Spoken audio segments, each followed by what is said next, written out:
What's up? What's up, everybody? I'm still actually painting this picture here.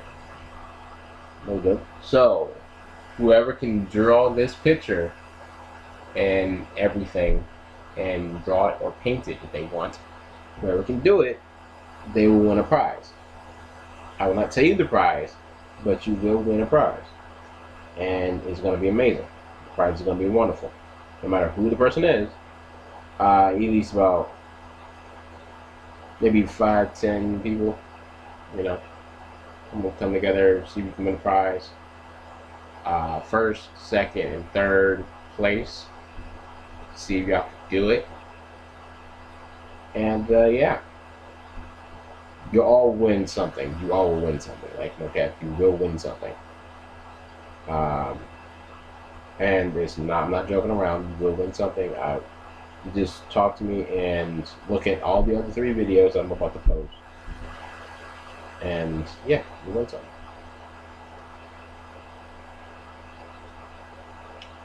Anymore. And yeah, at the end of the day, you will win something cool. Just hashtag me on my Instagram. I do this with my own style. And yeah, you're good to go.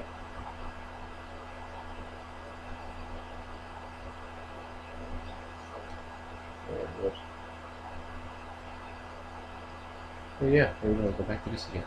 Staying back in Dark Knight's Metal, so with that, it's really no surprise that members of the Secret Six would follow a similar behavior. But at this point, with this happening, and Supergirl catching that batarang, which was clearly designed for the intention of infecting the Kryptonian, but with this happening, it then makes her that missing piece of the puzzle by taking Superman's spot as that Kryptonian that was needed to activate Scarab's tower and ring through the satellite with the Batman who laughs from the dark multiverse.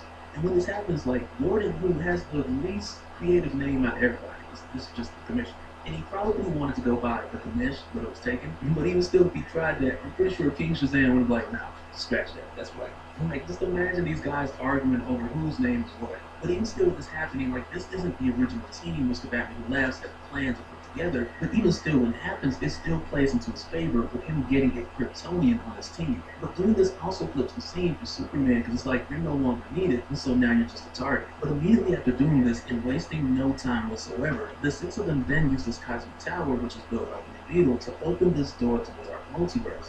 But even doing this, not much longer after this happens, Supergirl then leaves them to go handle some of her own unfinished business. And with doing this, she then goes back to Brainiac 1 to get her revenge, because Brainiac 1 had lured her in, infected her with nanobots, so she's like, okay, I'm gonna leave you to take care of this dude, and I'll be right back. Because for Kara, with her now being infected, this isn't something that she's just gonna let go. So because of this, at this moment when she decides to leave the Secret Six and go handle her business, when she does, she definitely does. And when she finds him, she completely just murders this Brainiac cyborg. And trust me, like, long story short, it was not a quick death. And it's like the Supergirl who I hope stays like this for a while. I could get used to this. But in her case of going on her own and taking care of this personal business, like, a couple things come to mind. Because one, the thing that reminded her of what had happened here was mainly the fact that as soon as she got affected, she remembered what had taken place with her not too long ago because she had coughed up the nanites, which Brainiac 1 had caused her to breathe in. And after doing so, she had flashbacks of everything that happened, and that's why she left the Secret Six to come here. But with her doing this and coughing up the nanites as soon as she got infected with the batarang, it causes a couple of questions to kind of pop up in my head. Like, one, did she cough up all the nanites, or is she kind of dealing with both at the same time? And if I had to guess, I'd assume that the whole nanite thing is over with and really just closing that chapter and bringing her into the infected. But even with doing so, you see her repeat a bit of the behavior which I talked about with King Shazam, and in a slightly different way with Kara, because she takes in consideration the whole thing with the Secret Six, and she more or less tells Crypto that we don't need those guys because the 2 of them are just enough together. And I guess we'll have to wait and see exactly how that pans out, like if she decides to return to the Secret Six, because it seems like they mainly got what they needed from her at this point. But whether she does or doesn't, I kind of feel bad for Crypto, who was waiting behind for her, and he just following her along with this whole thing. She claims she was cool, that she came back infected, but even still, Crypto was just going along with her for the ride. But that'll do it for this one, guys. Let me know your thoughts down in the comments below. Like, who are some of your favorites out of the infected? Me personally, you can probably tell, is King Shazam and Supergirl. But I want to know some of who your favorites. So let me know down in the comments, and we'll do it again in the next one. We'll do it again in the next one, baby. Oh, no.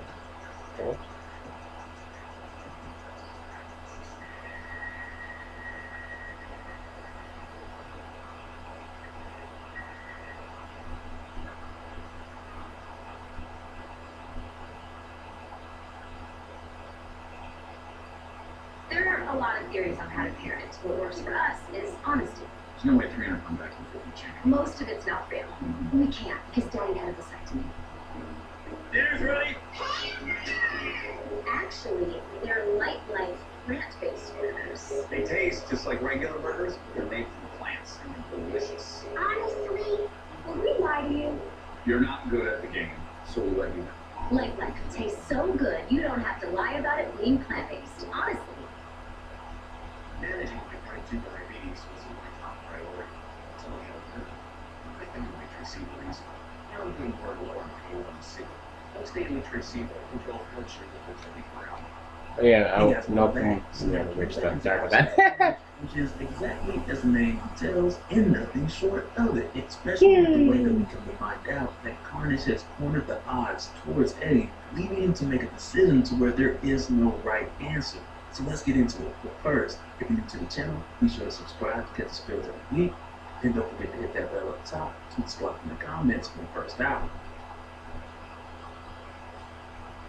Alright, so just picking up from where we had left off, where Carnage had defeated the Hulk, and with doing so, taking the Venom symbiote from him, and really doing He so beat very the Hulk quickly down. by outsmarting him, and not So they allowing him to just beat the mess out of Carnage and waste a lot of his time, because this is a man on a mission. And as far as Eddie Brock, who at this point has no symbiote because Carnage has it, Eddie had then broken into the Maker's machine, which was built to extract codices, and Eddie bonded with them in order to have something to fight Carnage. And really like in this final hour of absolute Carnage, it really takes everything back down to these two. Because what we come to find out is that even still at this point, much of the determining factor of what's needed to unlock Null, that answer sits between Eddie and Cletus Cassidy. And it's mainly because of what happened in the last issue, as far as in the literal sense, which we'll get much deeper into in just a little bit. But this whole concept is also hinted towards when we get a flashback of Cletus Cassidy and Eddie Brock back when they first met on Rikers Island many years ago. So at the time, Cassidy, who had very much made a reputation for himself, but even with doing so, with meeting Eddie, he was also like, okay, well, I heard of this Venom guy. And it's very early on that Cletus makes the case to Eddie that the two of them are very much alike, which for obvious reasons, which we know Eddie would very much beg to differ. But more or less with us getting this flashback, it's kind of like that callback or that reminder of one of those things that Cletus Cassidy used to kind of tease Eddie with, which once again comes back in a very huge way. And this is really one of those things, like, if Eddie's honest with himself, like, for the most part, he's over the whole idea of seeing that he can do more help than harm with Venom symbiote. Like, he's made a lot of progress in that area. But more of the struggle recently, it more so pertains to things like telling the truth to Dylan and letting Dylan know that he's actually his father and not just his brother. But even once again, on top of that, I'll say again that there's an argument to be made that he's still not completely over the tragic death of Dylan's mother. And really, these are just a couple examples out of the many that Eddie's dealing with. And of course, when Carnage puts in his 2 cents, he is not joking at all. Nope. God forbid that there's any truth. It never helps. But on top of this, even at You ain't my dad. See, That's not helping. has been amplified like crazy. And it's to the point to where you can hear it breathing, Noah's almost awake, and the inevitable is soon to be reality. But also, in addition to this connection to Noah, Carnage can see through each and every one of the symbiotes that are a part of the Horde, and he more or less describes this view to Eddie like the heroes just being drowned in full of red. Because at this point, with like a half a dozen versus the Horde, like, the odds ain't too good. But Cassidy's main reason for showing this to Eddie is just like, he just wants him to give up. And he more or less just tells him, like, look, you see how bad it is? Just give me your codex, this could be done with, like, really just save yourself the trouble. And really just for the most part, Cletus is just trying to sell him the whole idea that at this point, it doesn't really matter what Eddie does. No is inevitable, and the coming together of these codices, it's going to happen one way or another. But at this point, as far as right now, Eddie's main focus is one, getting the Venom symbiote back from Carnage, because at this point in time, as far as he knows, Dylan is still safe with Spider-Man. And that assurance is also re-fortified when a few friends come to help, and even the odds just a little bit with the rest of the heroes who were fighting in this sea of red this whole time. And this is where we get Cloak and Dagger, who bring in Scream, Iron Fist, Captain Marvel, Deathlock, Morbius, pretty much everybody from the tie-ins. And they all jump in this moment to where, like, if it was a movie or a show, like, this is where the theme songs start playing. And the music gets you all pumped up, like, yeah, we got hope, we're gonna make it. Right. 2 seconds later. So if you guys remember, back when Eddie left Normie and Dylan with Peter so that Eddie could go out there and face Carnage, like, even over on Peter's behalf, like, this wasn't no small task. Because on Peter's end, fighting off Norman Osborn, while the rest of this madness was going on, it had taken everything out of him, like fighting him off in that closed area, like to the point of exhaustion. But even with this and both Peter and Norman going down for count, like just being completely exhausted.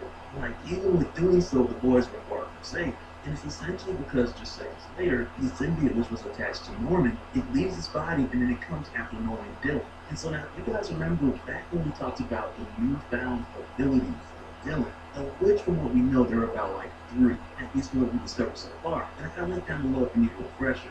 But from that initial discovery up to this point, he's gotten a little bit of practice. And with most of that practice being by force of circumstance, it's really just pushed Dylan to the place to where he is done playing games with symbiotes. Like he's tired of having his back against the wall, and it's almost as if like this power which he described as sleeper, it felt like a part of him, what he was supposed to be and what he needed to do. Like back when he used his power to take over Sleeper. Like I would even go as far to say that this part of him that feels like it should be superior or it should be the master to the symbiote, if you will, it's probably the same feeling or same instinct that's continually urging him to fight back and pushing him to the point to where, okay, he's time to run it. Because there's a part of him in his DNA that just knows that he's not afraid, he's not to be preyed upon. But him still, him being pretty novice to this, it drains him completely. And with doing so, just pretty much leaving him defenseless immediately after.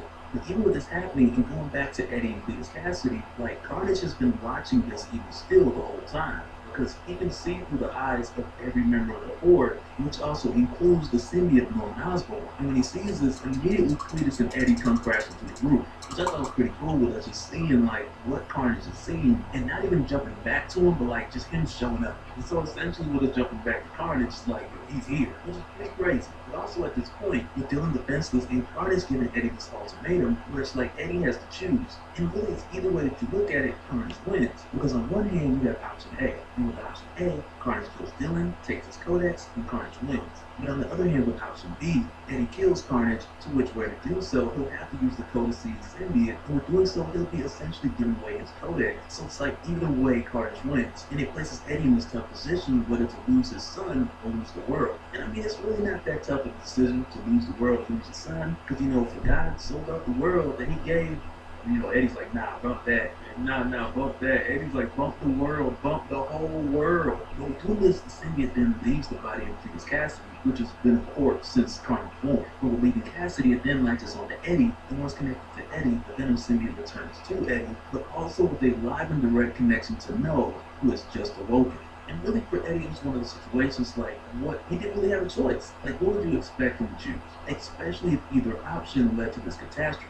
So either way, no matter how you look at it, either decision would have gotten us here, with Noah awakening and making his way to Earth. And even when this takes place, the Venom symbiote makes it clear that it can hear Noah and Noah can hear the both of them, even all the way out to Clintar. But even still with this occurring, like one of the things that very much intrigues me is like the whole Venom absorbing Carnage thing. It's like that just happened.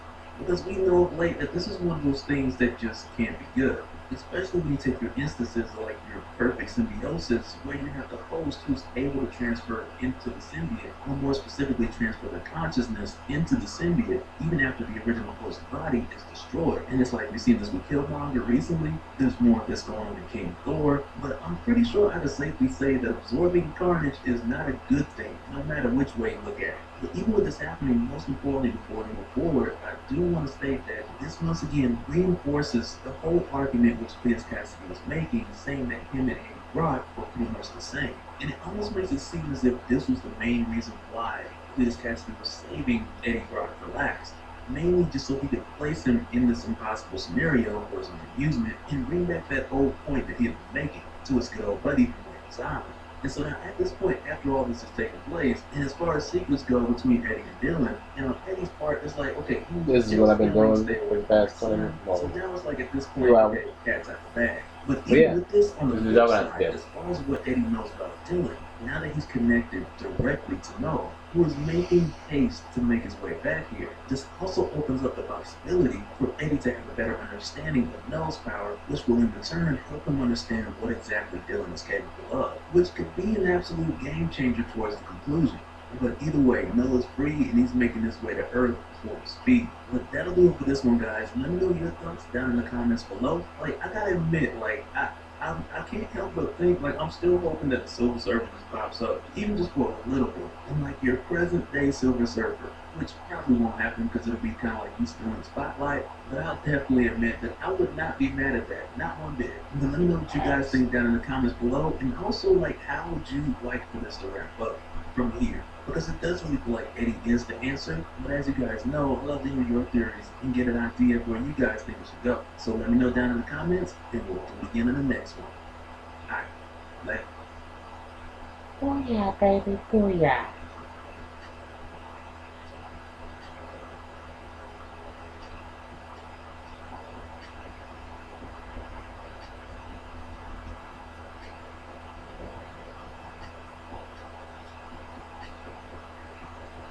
Ugh.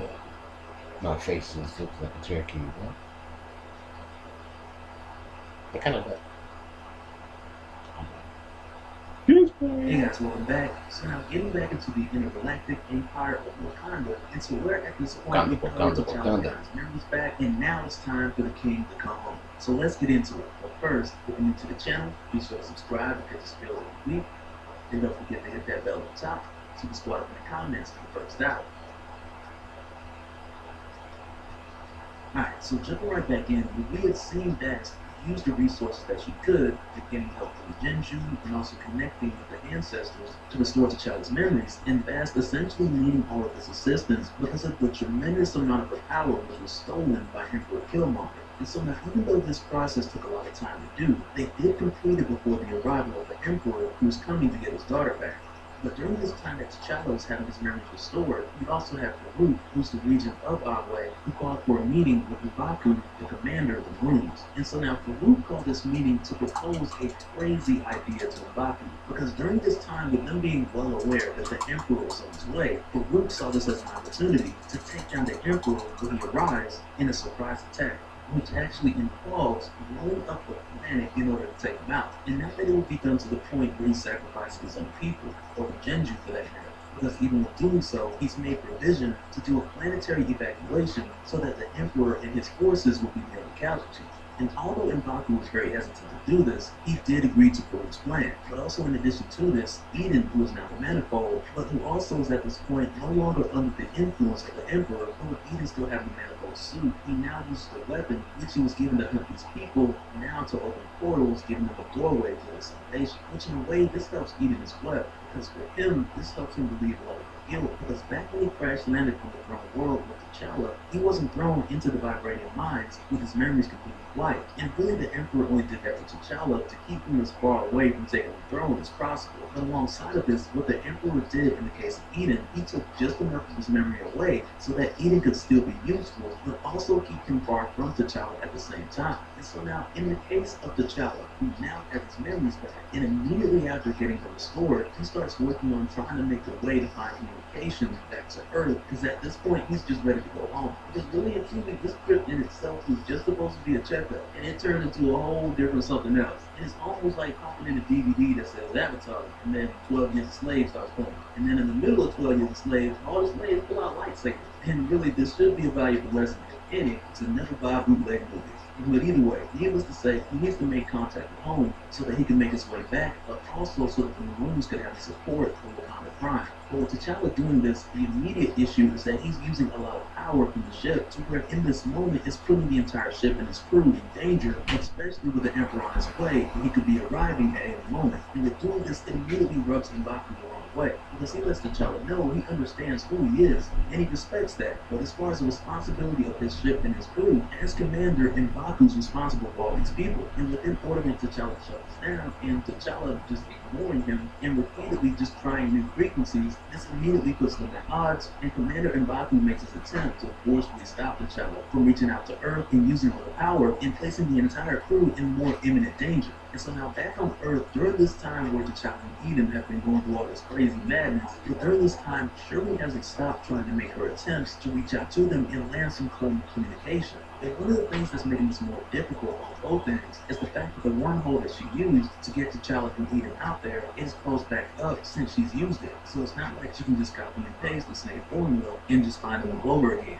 But what she does come across is a signal that's scanning and trying to make communication with her. And it's almost like one of those things where Storm's looking over her shoulder and asking, like, what's this? Because I'm pretty sure for the most part, Storm will look at that screen and just be like, okay, what's all this? But essentially, with Shuri having everything up, Storm asked the question, and it just happened to be one of T'Challa's hailing attempts, which is a big turn of fortune, especially with everything going left lately. And with him now having communication with T'Challa, and better sooner than later, with his power resources being limited, and him not really having but so many other attempts to be able to make. But with him finally getting his connection here with Wakanda Prime, it's here where they begin to catch everyone up, and now finally Shuri and the others know everything that's been going on, with the Alpha Flight team arriving 2,000 years in the past, and their establishment flourishing throughout 5 galaxies, which includes hundreds of races among millions of planets, which on one hand just gives us a much better idea of the true scale of this entire empire, which for one, I gotta say, is just ridiculous. But going further, when they inform Shuri and the others of the threat of the Emperor, her initial response is like, how does that concern us? She just wants her brother home.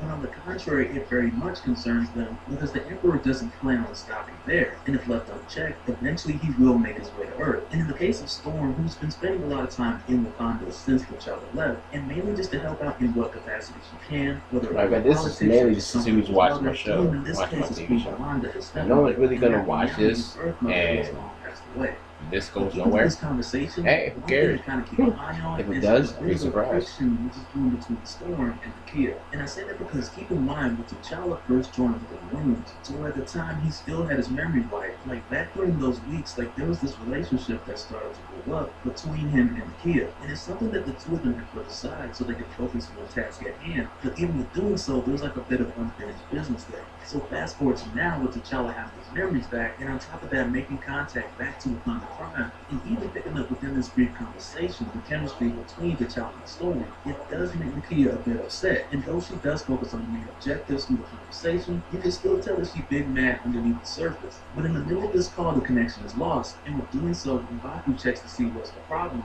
And as it turns out, the ship had to redirect their power because the Emperor has arrived at Agwe and they're under attack, which really isn't good for anybody. And so now at this point, the Emperor is led to believe that his daughter is actually down on the planet Agwe, which is really just part of the trap to lure him in further so he'll be closer to the explosion once the people of Agwe are all clear. And with the Emperor's sudden arrivals, this is happening before they essentially got everyone evacuated. And because of this, the Lisbon assist Bast helps out by making the Emperor's fleet attack their own ships, which at this point for her is like the least she can do with the limited amount of power that she has remaining. But even with doing this, and it helps out tremendously. But even with doing this, it also alerts the Emperor to what Bast is doing. And it's really like that moment that it puts it on his radar that she's after him too. When he also sees how the Maroons and the people of Agwe are moving, he then sets his long-range targets onto the people that are on Agwe who are trying to evacuate. And at this moment, he's not so much seeing there as a trap, but rather he thinks they're just trying to escape out of fear from his arrival. And I mean, he's not wrong because that's partially true, but what he doesn't realize with launching his attack on Agwe, that this then causes Farouk to start the detonation early, with Farouk being in fear that he may miss this opportunity. But even with doing so, Farouk tells Commander M'Baku, letting him know that now, at least with all of the Maroons on their ship, that Farouk is going to take his shot and detonate the planet. And when he does this, it's like he just gave the Maroons just enough time to get out of the way. And for the Emperor, who believes that all of this is just an evacuation protocol, with him seeing the other Maroon ship just fly by him left and right, but when he looks down at the planet Agwe, he realizes that all of this was much more than that. But of course, by the time he realized this, it was much too late, with the planet exploding, destroying the Emperor's ship, and the Maroons getting away. And so now not long after this, the Maroons get the resources they need to prepare a galactic bridge so they can make their jump to Earth. And just before they do, Nakia expresses to T'Challa that she don't necessarily want to go. And he of course understands why, but he expresses to her that he does need her to be an ambassador, mainly because of her experience working for the Emperor, and because of this all the knowledge she has of the Empire, because she's one of the few who joined the Maroons who didn't have her memory wiped. So for this reason, it would be extremely helpful with everything that she should know. But even with doing this, he apologizes to her because there is this whole elephant in the room, because initially with him not wanting to go the king route, he expressed to her before that the two of them could have just gone on a run, they could have had some sort of life together, but as we know, like realistically, because who they are, they couldn't just walk away from the fight. And even without him going too much into detail about it, she cuts him off and lets him know, like, you don't have to explain it. She gets it, she's a soldier, and she's used to not having things go the way that she wants them to. And with saying this, she agrees to go with T'Challa back to Earth and fulfill this ambassador role in order to help out. And so now after this, they go ahead on their Starship Enterprise and they head on back to Earth. And I mean, I know it ain't exactly a Starship Enterprise, but it looked like it. But so now when he arrives back, he's having this conversation with his sister, and in doing so, he realizes that Wakanda is in a place of peace. And initially, his reaction to this news is like, man, well, I guess y'all were just better off without me. But with him saying this, his sister assures him that this is nonsense because Wakanda wouldn't be where it's at if it had not been for his contributions throughout the years. But also during this time that T'Challa has just came back, Shuri tells T'Challa that Storm isn't here at the moment because she's out handling business with X-Men, which is something that Storm really doesn't elaborate on, and we know, of course, why with much of the confidentiality that the X-Men are keeping in relation to Krakoa. But even so, it isn't too much longer after Shuri leaves where Storm walks in, still in uniform and everything. And it's almost as if when T'Challa got back, Storm just dropped what she was doing and flew full speed back to Wakanda. Because really during this whole time, she's been handling her secret That's a business woman right with there, you know what I mean? also A helping woman out that knows her man's a man, you know what I'm saying? And when T'Challa Come got back, man, she had right time there for like, that. hey honey, how you doing? Conversation. And this is one of the things that Storm's been aware of while she's been helping out here in Wakanda. And recently one of the things that's happened is the return of the Orisha, but with their recent return to Wakanda, no one has heard a word from Bast. And T'Challa's stepmother has mentioned that if this is the case, then Bast must be with an avatar. So here, when T'Challa tells Storm everything that's happened, and at the last minute that Bast pretty much saved them, and then Storm is like, whoa, wait, where is Bast? And it's here where he fills in Storm about the whole situation with Bast using the body of Killmonger's daughter. And so now, speaking of the devil, during this conversation, Okoye gets a report for an anomaly aboard the Candle, the Emerald ship. So he sends somebody to check it out, and even to double check to see what it is, because you can never be too safe when you're parking the ship from the far reaches of space and you don't know where it's been. But what ends up happening during this last inspection, the dude inspecting the ship just gets snatched up by a symbiote. And this is where we find out that the symbiote of the late Emperor Killmonger stole away on the McCandle ship and made its way to Earth with T'Challa and the other Maroons. And so now, just to be clear, this isn't just his symbiote, but this is also the consciousness of Emperor Killmonger bonding with this dude and using his body, and just for a short while, because not after long, he's going to put a team together and very most likely look for the body of the Killmonger who died here on Earth. But that'll do it for this one, guys. You know what? Like, I wouldn't be mad if we got absolute Killmonger up here. Because Carnage is a god, Killmonger's a god, they both got symbiotes. Oh god. Well, let me know you guys' thoughts down in the comments below. And we'll do it again in the next one. Yeah, we'll get on it.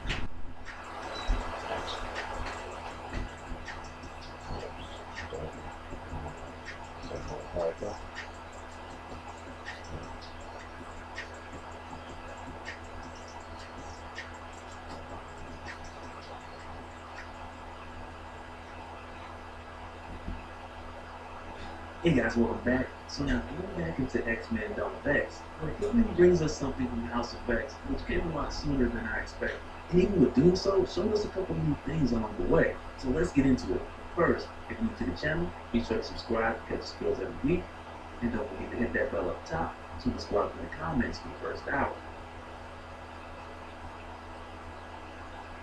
Alright, so essentially starting this off from the summer house, which we talked about in the last video, which is located right next to your blue area of the moon. And this, once again, is not like just your home and lodging, but this is also like your area for Cyclops and his team of first responders, which is exactly what we see getting into this, with Cyclops walking in and telling Rachel and Cable that this island has popped up and they need to go check it out. And I'm not really sure if it's just me, but it's going to take me a while to get used to the whole just father and kids thing. I'm seeing Cyclops like, hey kids, and then Rachel and Nathan are just like, oh, hey dad. I'm like, who would have thought that they would have got here? Not me. And it's good to see, but I admit it's going to take some getting used to. And before I forget, one of you guys have mentioned in the comments of the last video that as far as like the seating arrangement for the rooms inside of the Summers house, with Wolverine having room 11, Jean having room 12, and Cyclops in room 10, and like you guys was like, this is a setup. I'm like, why they got Jean's room sitting there in the middle? I'm like, I can just imagine Cyclops looking out the door and telling Logan, like, keep walking, Logan. 2 doors down, Logan, 2 doors down. But much like we see before, it's not just the Summers family home, and it's not like your seasonal group from the Quiet Council, but it's very much like we've seen like your home/first responder location. And so now when the three of them make their way to this island that just popped up out of nowhere, just 100 miles out from Krakoa, and with it showing up here, Krakoa has now been actually moving towards it. And really just this early on with only this little bit of information, it's like immediately my first guess is like that flashback of Apocalypse that we had seen back in House of X when Cypher discovered why Krakoa was in this sad and lonely and angry kind of mood. And really it was because there was a story behind it to where we discovered that a part of Krakoa had been missing for some time. And it really feels like that part of it's pretty obvious. But even still, stepping foot on this place is a whole other story because we really don't know anything about this island. And really, for all we know, with as cooperative as Krakoa has been, this portion of the island could be just the opposite. So as we're making the way through, and I gotta tell you, it just feels like something out of Predator. And really, any of the Predator movies where in the jungle, you just don't know what's gonna happen. And I think another thing that kind of gives me that Predator vibe is like the way that Cable handles this is like in a very 2010 Predator type of way. When they spot this rhino-looking creature, and Cable identifies it as a herbivore, mainly because of the stocky legs and the big feet. Like for a moment, it's like he's really sounding like the expert. But when the snake jumps out and eats it with a head that's straight out of Stranger Things, it's like he goes from hero to Dustin real quick. And from there, everyone just let loose on him. It was go time. And they weren't even about to take a chance of trying to figure out if this thing was going to be friendly or not. Because it just ate a rhino. Come on. But at this point, when we go underneath the island, But the rhino wanted to say hi. and he essentially looks like Prince Mulatto from Hellboy 2. I think that's his name. He looks like the same dude from Blade 2. So just imagine him but completely white with his mascara on. And boom, that's your guy. And so when we see him speaking in this unknown language into what appears to be a doorway and talking to a figure that we don't really get to look at, but when he's speaking to her in this unknown language, he refers to her as mother. And so where he's essentially asking for her guidance, she just tells him that he is divine as And I'm pretty much just, find him and follow him. of course, you know, but every other video I'm going to be posting, drawing this off. We're able to identify by markers on the chest what level they are, and it kind of reminds me of Concept of Jam. But between the different types, But you're gonna figure this out. You're able to tell the level of one being slowly circle, with one line being a somewhat minor, 2 lines a somewhat depth, and 3 lines being a high summoner. So where in the case of this High summoner. I'll summon your high right now, man. because of this endless war of Rocco, which is the name of this island that we learned back in House of X, but because of this endless war, which is taking out a number of these guys, and like well over half. At the end of this right here, 3, this guy's the last one due to the summoners of death. at the end of this right here, this is gonna be a lot of videos. You're probably gonna be like, "Wow, it took a long time to draw this or paint this." Yes, I did. But, yo, this was a long time painting this thing. No joke. So, if y'all paint it faster, I'd be surprised. Good job, actually. Wink, wink. Good job. And yo, I showed it to you again. This is not completely finished. This is not the finished piece of it. So when it is done, it'll be whenever the video is completely over. Not this one. A lot of the other videos. But yeah, love you guys.